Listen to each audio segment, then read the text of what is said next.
흔히 고래 싸움에 새우 등 터진다고 하잖아요. 그런데 이번엔 완전 달랐습니다. 거대한 기술 기업들, 그러니까 고래들이 싸우는 덕분에 오히려 새우가 엄청난 대박을 맞이한 이야기가 있거든요. 어떻게 한 나라 전체가 이 싸움에 예상치 못한 승자가 될 수 있었는지 지금부터 그 놀라운 이야기를 한번 파헤쳐 보겠습니다. 지금 전 세계는 그야말로 기술 골드러시, AI 전쟁의 한복판에 있습니다. 모두가 이 경쟁에 뛰어들고 있죠. 그런데 진짜 승자는 우리가 흔히 생각하는 그런 기업들이 아닐 수도 있습니다. 우선 지금 상황부터 한번 짚어보죠. 전 세계적으로 인공지능, AI를 중심으로 한 어마어마한 투자 열풍이 불고 있습니다. 이 비유가 지금 시장 상황을 이해하는데 아주 중요해요. 그러니까 AI 골드러시에서 진짜 돈을 버는 건 금을 캐겠다고 달려든 회사들이 아니라 그들에게 곡괭이랑 청바지, 다시 말해 AI를 돌리는데 꼭 필요한 하드웨어를 파는 회사들이라는 거죠. 자, 이 숫자 좀 보세요. 65%. 이게 뭐냐면 바로 엔비디아의 영업이익률입니다. 와, 100원어치를 팔면 무려 65원이 남는다는 건데 이건 뭐 기술 역사상 거의 본 적이 없는 정말 경이로운 수준의 수익성입니다.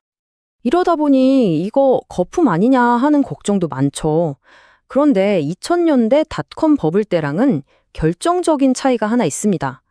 지금 시장을 이끄는 하드웨어 회사들은 그냥 기대감만으로 주가가 오르는 게 아니라 이렇게 막대하고 실제적인 이익을 내고 있다는 점이에요. 바로 이 부분이 거품 논쟁의 가장 뜨거운 지점입니다.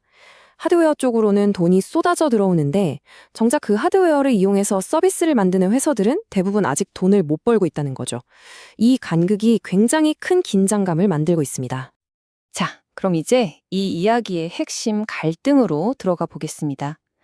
바로 세계 경제 1, 2위인 미국과 중국의 아주 격렬한 기술 전쟁입니다.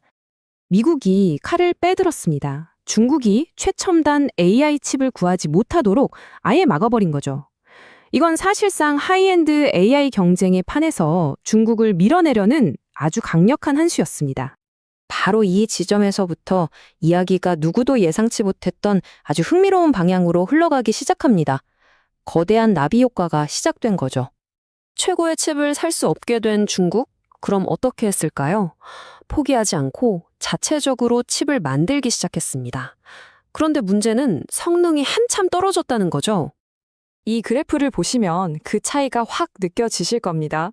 엔비디아의 최고급 칩 하나가 내는 성능을 따라가려면 중국은 자기들이 만든 칩을 서너 개씩 묶어서 써야만 했습니다. 엄청난 비효율이죠. 그런데 말입니다. 바로 이 엄청난 비효율이 역설적으로 한국에게는 그야말로 황금 같은 기회를 만들어줬습니다. 성능 낮은 칩을 더 많이 써야 한다는 건 그 칩들을 뒷받침해줄 메모리 반도체도 훨씬 더 많이 필요하다는 뜻이었거든요. 자, 그래서 이 새로운 시장 판도는요, 한국의 반도체 거인들에게 두 개의, 그것도 완전히 다른 성격의 승리 공식을 안겨주게 됩니다. 하나는 최첨단 기술 시장에서, 다른 하나는 전혀 예상치 못했던 시장에서 말이죠. 이게 정말 재밌는 부분입니다. SK 하이닉스는 최첨단 기술로 승리했어요. 전 세계적인 AI 붐에 필수적인 최고 사양의 HBM 메모리를 공급하면서 말이죠. 반면에 삼성은요, 중국이 미국의 제지를 피하기 위해 만든 그 비효율적인 시장, 즉 구형 레거시 메모리를 대량으로 필요로 하는 그 시장을 공략하면서 예상치 못한 대박을 터뜨린 겁니다. 여기서 HBM이 뭔지 잠깐 짚고 넘어가야 하는데요. AI 프로세서 위에 아파트처럼 수직으로 쌓아 올린 초고속 메모리라고 생각하시면 됩니다. AI가 한 번에 엄청난 양의 데이터를 처리해야 하는데 이 데이터가 다니는 길, 즉 대역폭이 좁으면 병목 현상이 생기거든요. HBM은 이 길을 어마어마하게 넓혀주는 AI GPU에 없어서는 안 될 핵심 연료 같은 존재입니다. 그리고 이게 바로 한국이 AI 반도체 시장에서 막강한 힘을 가지게 된 이유입니다. 이 HBM이라는 대체 불가능한 핵심 부품의 전 세계 시장, 그 약 90%를 한국이 꽉 쥐고 있기 때문이죠. 원문에 나오는 이 한 문장이 지금의 상황을 정말 잘 보여줍니다. 천하의 엔비디아가 왜 한국에 와서 러브샷을 하겠는가? 이건 한국이 더 이상 부품을 납품하는 단순 공급사가 아니라 AI 생태계 전체를 좌지우지할 수 있는 킹메이커가 되었다는 걸 의미하는 거죠. 하지만 이런 압도적인 위치가 영원히 보장되는 건 아니겠죠. 그렇다면 이 기회를 어떻게 이어가야 할까요? 다음 전략은 무엇일까요? 전문가들은 이렇게 보고 있습니다. 한국이 가진 기술적 우위, 이 기회의 창이 열려 있는 시간은 길어야 1년에서 2년 정도라고요. 미국의 마이크론이나 중국의 화웨이 같은 경쟁자들이 무섭게 추격해오고 있거든요. 그래서 아주 대담한 전략이 제시되고 있습니다. 바로 민관 파트너십 모델인데요.